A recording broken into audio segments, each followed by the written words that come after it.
My dear students, this video is for 8th standard subject General Science for semi-English medium students. Today we are going to learn lesson number 4, current, electricity and magnetism. Current, electricity and magnetism. In this first slide, here are shown two figures. First figure is of simple circuit and second figure is of potential difference. These two figures are very important. Watch it carefully because these two figures are related with our lesson current, electricity and magnetism. Dear students, first question is asked in the previous of this lesson, and that is, which constituents are present in an atom? What is the question? Listen carefully. Which constituents are present in an atom? Or answer of this question. Now, let us see one video. Watch this video carefully because the answer of this question is included in this video.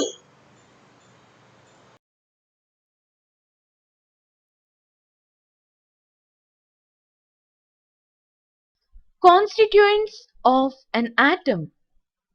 After establishing the atomic nature of the matter, scientists became interested to know about the internal structure of atom. It led to the discovery of an additional particle called neutron. Rutherford's experiment on the scattering of alpha rays let us conclude that an atom has a tiny central hard core. Nearly the whole mass of the atom is concentrated in this core. This central core is named as nucleus. Every atomic nucleus contains basically two types of particles known as protons and neutrons. The total number of protons in atomic nucleus is equal to total number of electrons in atom. The electrons revolve around the nucleus in different orbits in the same manner in which planets of our solar system revolve around the sun. So, atoms consist of three fundamental particles. They are 1. Electron, 2. Proton, 3. Neutron. Electron. An electron is negatively charged particle. Its mass is negligibly small as compared to the mass of a proton or neutron. Proton.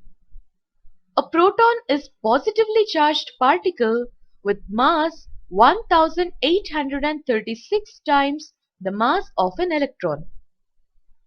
Its charge is equal but opposite to that of an electron. Neutron. A neutron is an electrically neutral particle with almost the same mass as that of proton. Just we watch a video, so we know an atom has same number of positively charged protons and negatively charged electrons. Now see in this figure.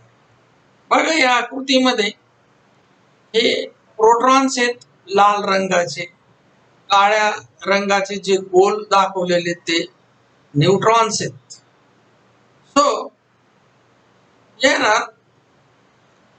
in an atom has same number of positively charged protons and sorry negatively charge electrons. Atom मध्ये proton आणि electrons हे यांची संख्या समान असते. बघा proton किती आहेत 1 2 3, इलेक्ट्रॉन किती आहेत 1 2 3.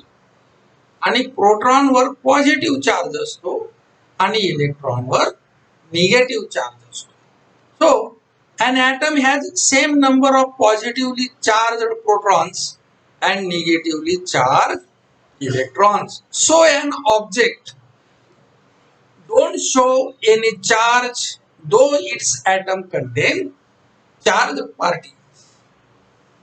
म्हणून ऑब्जेक्टच्या ऍटम मध्ये जरी चार्ज पार्टिकल्स असले, कोणते चार्ज पार्टिकल्स आहेत हे प्रोटॉन आणि इलेक्ट्रॉन हे चार्ज पार्टिकल्स आहेत, पण तरी सुद्धा ऑब्जेक्ट वर आपल्याला कुठलाही चार्ज दिसत नाही, कारण प्रोटॉन आणि न्यूट्रॉन यांची संख्या समान असते.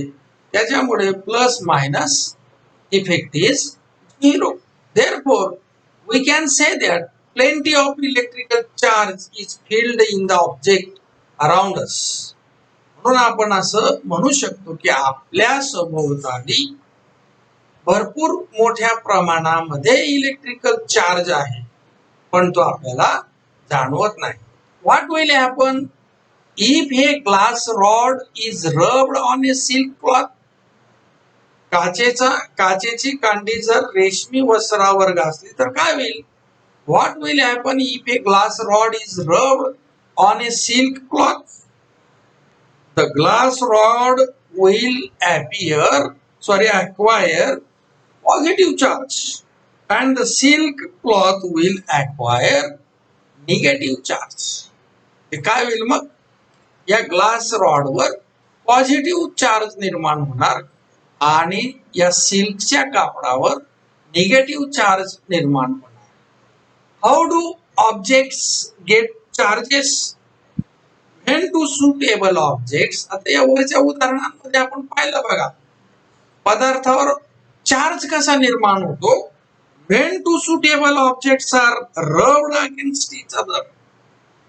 दोन ऑब्जेक्ट जे सुटेबल योग्य असले पाहिजे ते जर एकमेकांवर रब केले, घासले, electrons are transfer from one object to another. The object that loses electrons acquire positive charge and the object that gains electrons acquire negative charge. काय होतं, दोन सुटेबल ऑब्जेक्ट जर एकमेकांवर घासले तर काय होणार, एका ऑब्जेक्ट वरून इलेक्ट्रॉन दुसऱ्या ऑब्जेक्ट वर जातील. जो इलेक्ट्रॉन देईल किंवा ज्याच्यावरून ऑब्जेक्ट दुसऱ्या ऑब्जेक्ट वर जातील तो पहिला ऑब्जेक्ट पॉझिटिव्ह चार्ज त्याच्यावर निर्माण होईल, कारण इलेक्ट्रॉन्स कमी होतील, आणि जो रिसिव्ह करेल इलेक्ट्रॉन्स त्याच्यावरचा निगेटिव्ह चार्ज वाढेल. So what are the static and moving charges. What are the static and moving charges. Charges at rest are static charges while charges in motion are moving charges. जो charge स्थिर असेल त्याला म्हणायचं static charge, आणि जो charge in moving motion मध्ये असेल त्याला म्हणायचं moving charge. Very simple. Moving charges get transferred from one object to another or other. Moving charges जे असतात ते एका ऑब्जेक्ट वरून दुसऱ्या ऑब्जेक्ट वर ट्रान्सफर होतात. These are negatively charge. त्यांच्यावर कोणता चार्ज असतो, निगेटिव्ह चार्ज असतो. Moving negatively charged particles are electrons. हे जे इलेक्ट्रॉन्स असतात याच्यावर कुठला चार्ज असतो, हे इलेक्ट्रॉन्सवर निगेटिव्ह चार्ज असतो आणि ते ऑब्जेक्ट मध्ये मूव्ह होतात, गतिमान होतात, हे लक्षात घ्या. आणि म्हणून ते चार्ज फ्लो करतात. These are negatively charged. Moving negatively charged particles are electrons. Can this negative charge be made to flow? Yes. आताच आपण पाहिलं की हे फ्लो होत. Can electricity be made to flow like water flowing from higher to lower level? Yes. याचं उत्तर सुद्धा काय आहे? Yes. Can electricity be made to flow like water flowing from higher to lower level? You have learned that a force will have to be applied to put a stationary object into motion. आपण शिकलो की स्थिर पदार्थाला गतिमान करण्यासाठी बलाची आवश्यकता असते. जर एखाद्या स्थिर पदार्थावर बल प्रयुक्त केलं तर स्थिर वस्तूला गतिमान अवस्था प्राप्त होते. त्याचप्रमाणे we get current electricity when the electrons in an electrical conductor are made to flow. म्हणजेच एखाद्या तारेमधले ज्याच्यातून विद्युत वाहू शकते अशा तारेमध्ये जे इलेक्ट्रॉन्स असतात त्यांना फोर्स जर अप्लाय केला त्याच्यावर, म्हणजे ते मूव्ह होण्यासाठी जर फोर्स अप्लाय केला तर त्याच्यामधून करंट इलेक्ट्रिसिटी ही प्रवाहित होते. Let us see current electricity. धारा विद्युत, current electricity. A large current flows when lighting takes place from a cloud to the ground. ज्या वेळेस ढगातून वीज पडते त्यावेळेस अशा प्रकारची, see look at this figure, अशा प्रकारची मोठ्या प्रमाणामध्ये विद्युत प्रवाह वाहतो.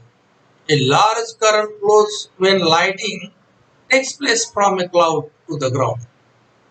While sensation is felt by us due to a microscopically small current flowing to the brain. ज्या वेळेस आपल्याला एखादं सेन्सेशन फील होतं त्यावेळेस आपल्या शरीरातून एका विद्युत प्रवाह, सूक्ष्म अशा विद्युत प्रवाहाद्वारे ती संवेदना मेंदूपर्यंत पोहोचवली जाते. लक्षात घ्या. While sensation is felt by us due to a microscopically small current flowing to the brain. You are aware of a current flowing through wire, electric bulbs and equipments in the house. आपल्या घरामध्ये जे equipments आहेत, electric bulb, wire सारखे, त्याच्यातून विद्युत प्रवाह वाहतो हे आपल्याला माहिती. In the electric cells of a radio or in a car battery, a current is produced by the flow of both negatively and positively charged particles.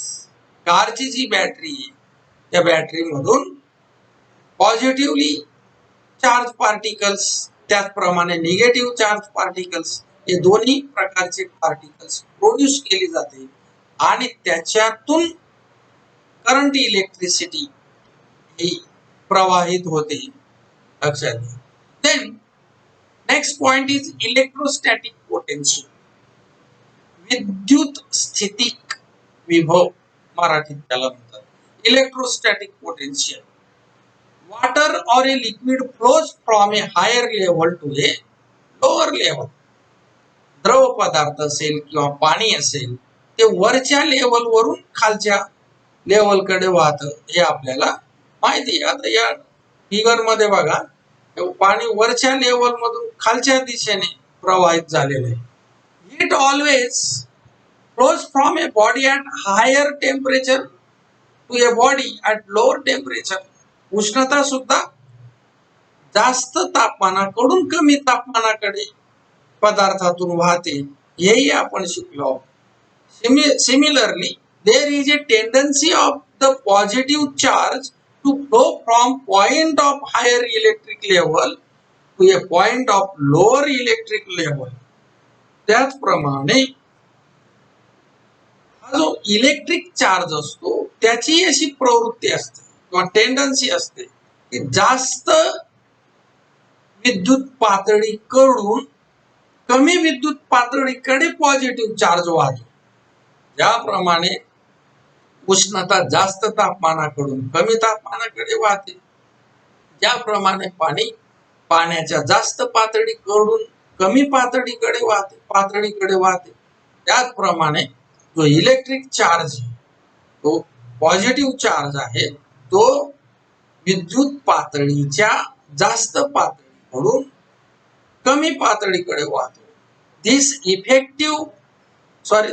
electric level deciding the direction of flow of electric charges is called electrostatic potential.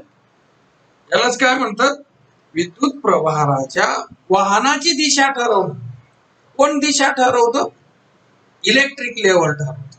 म्हणजे electric level कुठली जास्त आणि कुठली कमी हे निश्चित झाल्यानंतर जास्त इलेक्ट्रिक लेवल कडून पॉझिटिव्ह चार्ज हा कमी लोअर इलेक्ट्रिक लेवल कडे प्रवाहित होणार.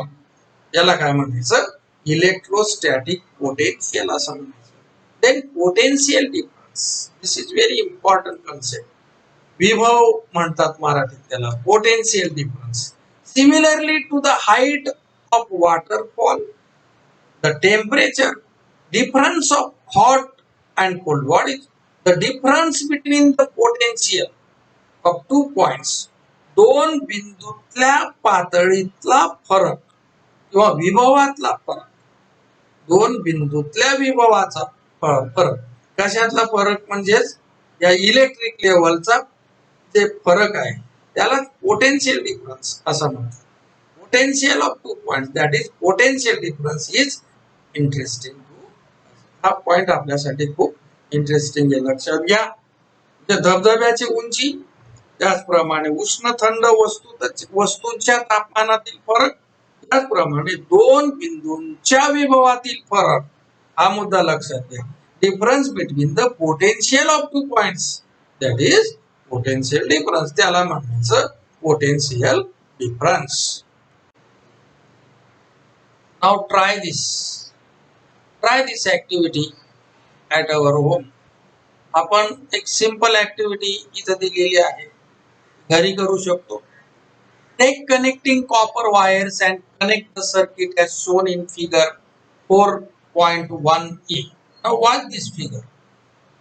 काय दाखवलं इथं? Take a connecting wire and connect the circuit as shown in figure. एक तांब्याची तार घ्यायची, अशा पद्धतीने ती एका बल्बला अशा पद्धतीने जोडलेली, असं जोडा. No current is seen to flow in the bulb. सुरुवातीला फक्तच ही वायर जोडलेली आहे, अशा पद्धतीने बल्बला फक्त वायर जोडलेले. तर लाईट सुरू होईल का? सुरू झालेला दिसतो का? नाही. म्हणजेच no current is seen to flow in the bulb. Now connect the same circuit. A 1.5 volt dry cell available in market as shown in figure 4.1b. Now look at this picture. सर्किटच आहे बघा, फक्त याच्यामध्ये आता काय केलं, एक 1.5 व्होल्टचा एक सेल इथं जोडलेला आहे. सर्किट तेच, त्या सर्किटला 1.5 व्होल्टचा एक सेल जोडलेला आहे, जो मार्केटमध्ये मिळतो किंवा आपली जी टॉर्च असते त्याच्यात असतो. तो सेल फक्त इथं जोडायचा. Now it will be realised from blowing of the bulb that current is flowing in the circuit. म्हणजे काय होईल, हा सेल लावल्यामुळे हा बल्ब चालू होईल. तो बल्ब पण लहान असला पाहिजे, छोटासा, नाही तर तुम्ही लावाल एवढा मोठा बल्ब 100 वॅटचा. असा एक छोटा बल्ब येतो आपल्या टॉर्च मध्ये बघा, त्या पद्धतीचाच बल्ब जोडायचा. हा सेल लावल्यावर हा बल्ब चालू होईल. याचा अर्थ काय झाला? Electrons in the wire flow due to the potential difference between the 2 ends of the dry cell. हा जो सेल आहे त्याच्या 2 एंड मध्ये पोटेन्शियल डिफरन्स आहे. पॉझिटिव्ह इकडे निगेटिव्ह टर्मिनल आहे, हा पॉझिटिव्ह टर्मिनल आहे. सेल जोडल्यामुळे या तारेच्या या 2 टोकांमध्ये पोटेन्शियल डिफरन्स निर्माण झाला. लक्षात घ्या. दिस flows from the negative terminals. Electrons in the wire flows due to the potential difference between the 2 ends of the dry cell. म्हणून काय होतं? इथं पोटेन्शियल डिफरन्स निर्माण झाल्यामुळे या तारेमध्ये जे इलेक्ट्रॉन्स आहेत ते असे मूव्ह होतात, ते प्रवाहित होतात. लक्षात घ्या. Electrons in wire flow due to the potential difference between the two ends of the dry cell. This flows from the negative terminal of the cell to the positive terminal of the cell. Conventional current flow in opposite direction is shown in figure by the sign of an arrow. तेव्हा actually इलेक्ट्रॉनचा flow हा negative कडून positive कडे असा खरा flow आहे. लक्षात घ्या. परंतु डायग्रॅम्स मध्ये परंपरागतरित्या पॉझिटिव्ह कडून निगेटिव्ह कडे दाखवला जातो. बघा ॲरो दाखवलेला आहे, पॉझिटिव्ह कडून निगेटिव्ह कडे असा इलेक्ट्रॉनचा फ्लो हा दाखवलेला आहे. But actual path of electrons from negative end to positive end but conventional current flows in the opposite direction. We learn about an electric circuit later in this chapter. आता इथे electric circuit याच्या बाबतीत आपण नंतर शिकणारच आहोत.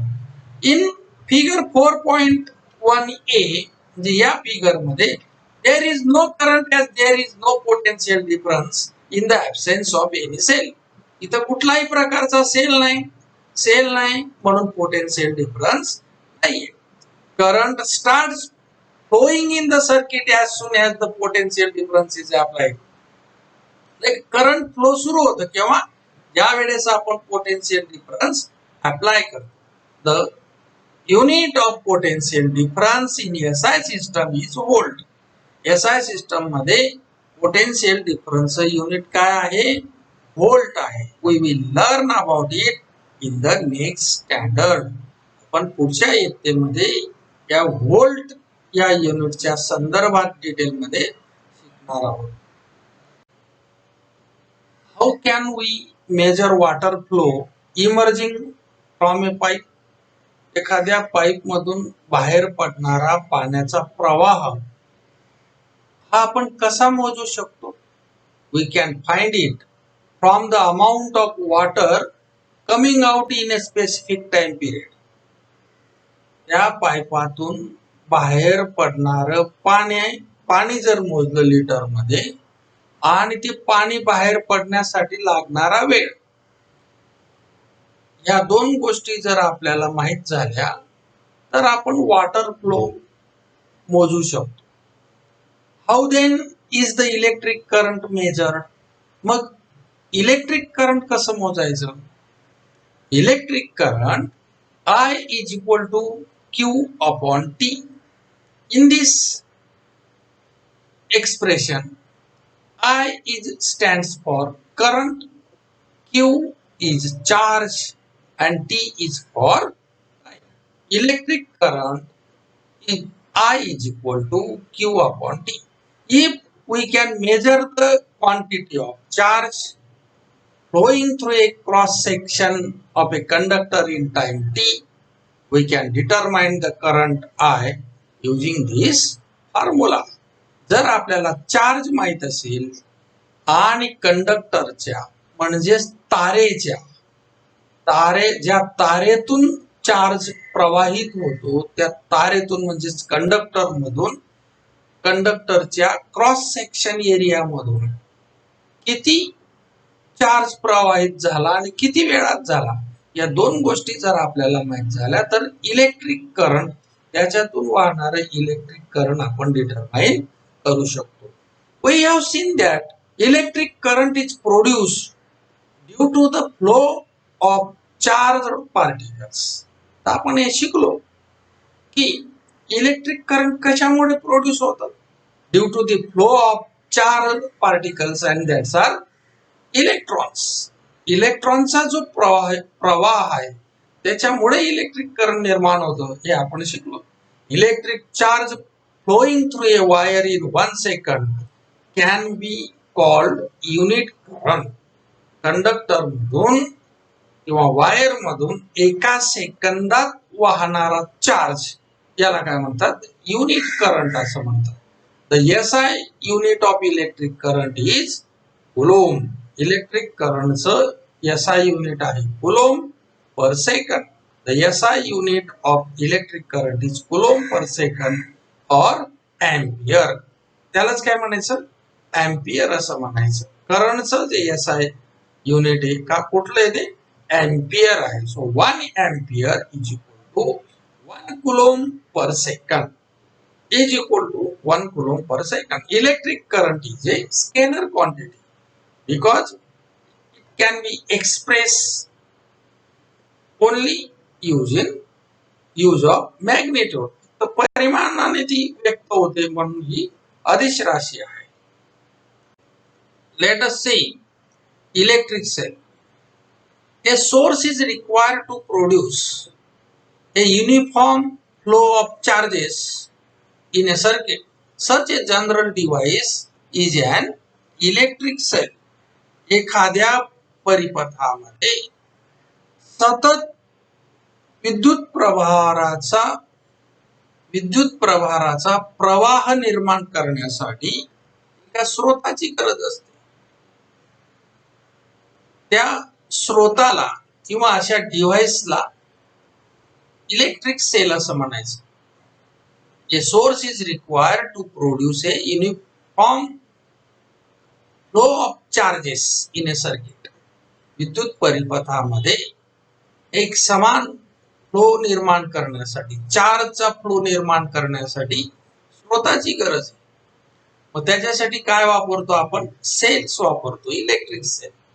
Various types of electric cells are available today. मार्केटमध्ये विविध प्रकारचे सेल आपण आता बघतो. These are used in a range of machines from wristwatches to submarine. अगदी मनगटी घड्याळांमध्ये असणारे सेल पासून तर पाणबुड्यांमध्ये वापरण्यात येणारे cell. Out of this you must be aware of solar cells. आता सौर ऊर्जेवर चालणारे सोलर सेल बद्दलही आपल्याला माहिती आहे. The main function of various electric cells is to maintain a constant potential difference between its two terminals. जे विद्युत परिपथाच्या दोन टोकांमध्ये which are that two terminals, positive terminal and negative terminal. या दोन टर्मिनल्स मध्ये पोटेन्शियल डिफरन्स कायम राखणं हे या सेलचं मेन फंक्शन आहे. The main function of various electric cells is to maintain a constant potential difference between its two terminals. The electric cells work on the electric charges to maintain a constant potential difference about which you will learn later. याच्या संदर्भामध्ये जे potential difference कसा maintain होतो वगैरे ह्या ज्या गोष्टी आहेत ह्या आपण नंतर शिकूया. Let us learn about the electric cells that are currently in use. तर वेगवेगळ्या प्रकारचे जे सेल्स सध्या आपण वापरतो त्यांच्या संदर्भात आपण या प्रकरणामध्ये माहिती घेणार आहोत. Let us see about dry cell. The dry cells are used in our radio set, wall clocks and torches. These are available in 3 to 4 size. The construction of a dry cell is as shown in figure 4. The dry cell आपल्याला familiar आहे बघा. आपल्याला माहिती आहे dry sale. पण रेडिओत वापरतो, पुन्हा भिंतीवरची घड्याळ, टॉर्च, इथं हे ड्राय सेल वापरतो म्हणून सगळ्यांना हे परिचित आहेत बघा. हे कन्स्ट्रक्शन ड्राय सेलचं या पिक्चर मध्ये दाखवलेलं आहे बघा. हा एक रॉड आहे, डिटेल मध्ये आपण बघणार आहोत. याच्यामध्ये या रॉडच्या सभोवताली मॅंगनीज डायऑक्साइड भरलेलं आहे. इलेक्ट्रोलाइट, त्याच्यावरती एक ॲल्युमिनियम सारखी पांढरी दिसणारी डबी आपण बघतो. ऍक्च्युअली ती झिंकची डबी आहे झिंक कव्हर, हा कार्बन इलेक्ट्रोड आणि डिव्हिजर म्हणजे काय, तर दोन लेयर आहेत, या दोन लेयरला विभागणारा, वेगवेगळे करणारा असा हा डिव्हिजर इथं दाखवलेला आहे. So try this for understand the construction of this dry cell. We have to do one activity here. Try this, हे करून पहा. Take a lead dry cell and remove its outer coating.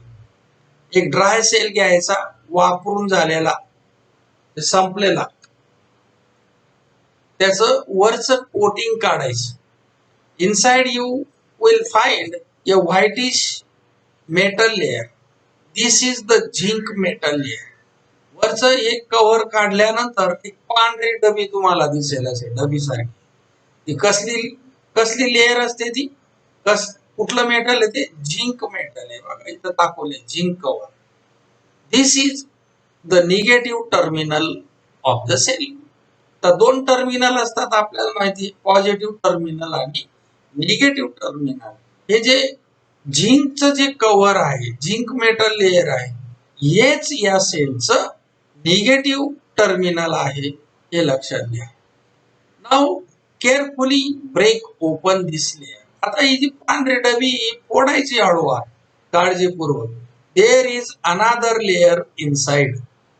तुम्हाला आतमध्ये वेगळी लेयर अजून दिसून येईल. And electrolyte is filled between this two layers. या दोघांमध्ये इलेक्ट्रोलाइट हे तुम्हाला फिल केलेलं दिसेल. मराठीत विद्युत अपघटनी असं म्हणतात. Electrolyte is filled between this two layers. The electrolyte contains negatively charged and positively charged ions. या इलेक्ट्रोलाइट मध्ये काय आहे, पॉझिटिव्ह चार्ज पार्टिकल्स पण आहेत आणि निगेटिव्ह चार्ज पार्टिकल्स पण आहेत. हे दोन्ही प्रकारचे particles, that are positively charged particles and negatively charged particles, are contained in electrolyte. These are the carriers of electricity. यांचं काम काय, पॉझिटिव्ह चार्ज पार्टिकल आणि negative charge particles are carriers of electricity. विद्युत प्रभार वाहून नेण्याचं काम हे करतात. The electrolyte is a wet pulp of zinc chloride and ammonium chloride. This electrolyte is nothing but the wet pulp of zinc chloride and ammonium chloride. Electrolyte कशाचं बनलेलं आहे, इलेक्ट्रोलाइट म्हणजेच हा ओला लगदा आहे. कशाचा, झिंक क्लोराइड आणि अमोनियम क्लोराइडचा ओला लगदा, यालाच काय म्हणायचं, electrolyte. There is a graphite rod at the centre of the cell. आता हा बघा, graphite rod at the centre of the cell, मधोमध्ये सेलचा. This is positive terminal of the cell. हा जो रॉड आहे हा पॉझिटिव्ह टर्मिनल आहे. ही जी झिंकची डबी हा निगेटिव्ह टर्मिनल आहे, सुरुवातीलाच आपण बघितलं. A paste of manganese dioxide is filled outside the rod. याच्या आउटसाइडला मॅग्नीज डायऑक्साइड, इथं अगोदरच सांगितलं तुम्हाला बघा, हे काय, manganese dioxide. A paste of manganese dioxide is filled outside the rod because of chemical reaction of this chemicals. हे जे सगळे केमिकल्स आहेत यांच्यामध्ये रिएक्शन होते, केमिकल रिएक्शन होते, and electric charge is produce on the two terminals. या chemical reaction मुळे या दोन्ही टर्मिनल्स मध्ये, म्हणजे हा कार्बन इलेक्ट्रोड आणि झिंक कव्हर यांच्यामध्ये पोटेन्शियल डिफरन्स निर्माण होतो. Charge is produced on two terminals and an electric current flows in the circuit. आणि म्हणून मग ते इलेक्ट्रिक सर्किट मध्ये करंट फ्लो होतो. Due to the wet pulp used in the sale.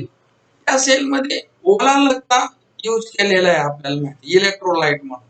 The chemical reaction proceeds very slowly. हळूवार chemical reaction होते. Hence a large electric current can not be obtained from this. म्हणून या ठिकाणी मोठ्या प्रमाणामध्ये current आपल्याला मिळत नाही. Compare to the electric cells using liquid, the shelf life of dry cells is longer. जे द्रव लिक्विड वापरून जे सेल तयार केलेले आहेत किंवा असतात त्यांच्या तुलनेने हे ड्राय सेलचे साठवून ठेवण्याची जी मर्यादा आहे, काळ मर्यादा आहे, ती जास्त आहे. शेल्फ लाईफ म्हणजे काय?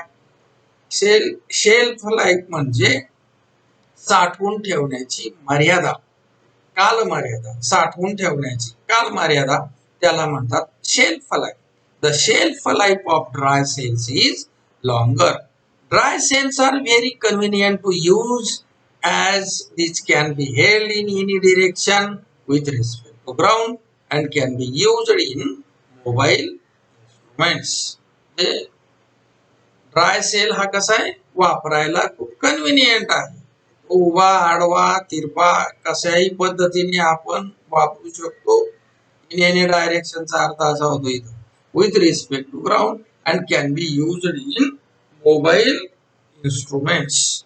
मोबाईल इन्स्ट्रुमेंट्स जे आहेत, मोबाईल इन्स्ट्रुमेंट्स मीन्स जे हलवता येतात, एका जागेवरून दुसऱ्या जागेवर कुठेही नेता येतात, अशा इन्स्ट्रुमेंट्स मध्ये सुद्धा हे सेल्स हे वापरायला कन्व्हिनियंट असतात.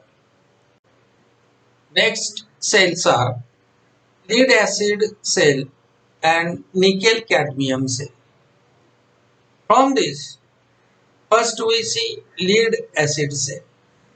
Figure 4.3 depict the design of a lead acid cell.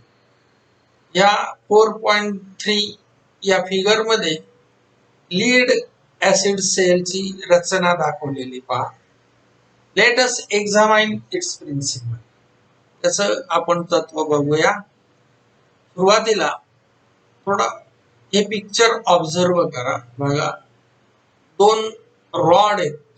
Positive terminal lead dioxide आहे आणि लीड आहे, आणि त्याच्यात हे जे केमिकल भरलेलं आहे ते H2SO4 आहे. This type of cell can be recharge after getting electrically discharge.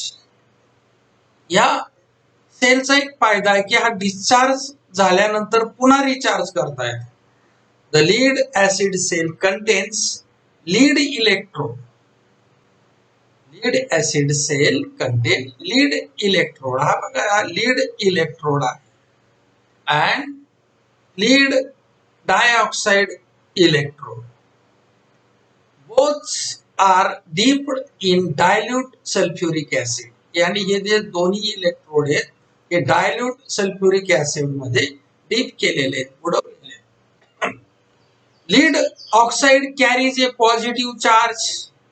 हा जो लीड ऑक्साइड रॉड आहे किंवा पॉझिटिव्ह टर्मिनल आहे, म्हणजे याच्यावर पॉझिटिव्ह चार्ज आहे.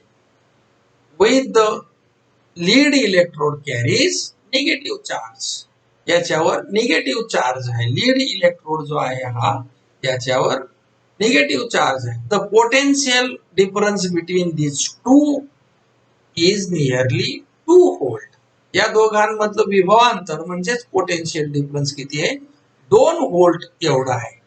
Because of the chemical reaction between the substances in the cell. या सेल मध्ये जे सबस्टन्सेस आहेत त्यांच्यामध्ये रासायनिक अभिक्रिया होते. The electric charge is produce on the both electrodes and electric current flows through the load in the circuit. याच्यामध्ये जे केमिकल आहेत H2SO4, लीड ऑक्साइड आणि लीड, यांच्यामध्ये केमिकल रिएक्शन होते आणि हे विद्युत प्रभारित होतात इलेक्ट्रोड आणि करंट हे फ्लो होतं. आणि करंट कशातून फ्लो होणार? लोड मधून. आता हा शब्द लक्षात घ्या. Electric current flow through the load means that is bulb. समजा हे सर्किट आहे, या सर्किटला जर इथं बल्ब लावलेला असता त्याला काय म्हटलं असतं? आपण लोड म्हटलं असतं. Because load should be any other appliance also. बाकीचे कुठलंही उपकरण असेल किंवा बल्ब असेल त्याला आपण लोड असं म्हणणार. This kind of electric cells have a capacity to deliver large current. अशा प्रकारचा हा जो सेल आहे तो मोठ्या प्रमाणामध्ये करंट निर्माण करू शकतो. Hence lead acid cells are used in cars, trucks, motorcycles and uninterrupted power supplies, that is UPS. म्हणून मोठ्या प्रमाणामध्ये करंट निर्माण करू शकत असल्यामुळे ते कार मध्ये बसवलेले असतात, ट्रक मध्ये असलेले सेल हे लीड ऍसिड सेल असतात, मोटरसायकल मध्ये असतात. आणि महत्वाचं म्हणजे अनइंटरप्टेड पॉवर सप्लाईज. UPS म्हणजे काय? UPS ते कॉम्प्युटरला जोडलेलं असतं बघा. UPS कॉम्प्युटरवर काम करत असताना तो जो आपण वर्क करतो कॉम्प्युटरवर ते सेव्ह करण्याच्या अगोदर जर लाईट ऑफ झाली तर आपलं केलेलं काम वाया जातं, ते सेव्ह होत नाही. हे असं होऊ नये म्हणून कॉम्प्युटरला जे प्रोफेशनल असतात त्यांनी UPS बसवलेला असतो. म्हणजे लाईट गेल्याबरोबर UPS द्वारे करंट सप्लाय केलं जातं आणि मग ते काम करणाऱ्याला त्याचं वर्क हे सेव्ह करता येतं किंवा UPSचा वापर करून त्याचं काम तो कंटिन्यू करतो. त्याला म्हणतात UPS, uninterrupted power supplies UPS. The next cell is nickel cadmium cell. These days a variety of gadgets are available which are required to be carried to different places. आता अशी बरीचशी उपकरणे आहे की जे इकडे तिकडे न्यावे लागतात कामासाठी. Such gadgets use nickel cadmium cell. अशा प्रकारच्या गॅजेट्स मध्ये हे सेल असतात, निकेल कॅडमियम सेल असतात. The cells deliver 1.2 potential difference and are rechargeable. हे किती पोटेन्शियल डिफरन्स निर्माण करतात? 1.2 व्होल्ट. आणि कसे असतात ते? रिचार्जेबल असतात. Then lithium ion cells are used in modern equipments for example smartphones. हा एक वेगळ्या प्रकारचा सेल आहे. पुन्हा लिथियम आयन सेल असं याला म्हणतात. आपले जे स्मार्टफोन आहेत, मोबाईल, अँड्रॉइड फोन, त्याच्यामध्ये या लिथियमच्या बॅटरीज असतात, लिथियम आयन सेल्स असतात. These cells can be recharged. More electrical energy can be stored in these cells as compared to that in nickel cadmium cell. Nickel cadmium cell पेक्षा जास्त electrical energy याच्यामध्ये store करता येते. So dear students, this is enough for this video. In our next video we will learn magnetic effect of electric current and electric bell. Thank you.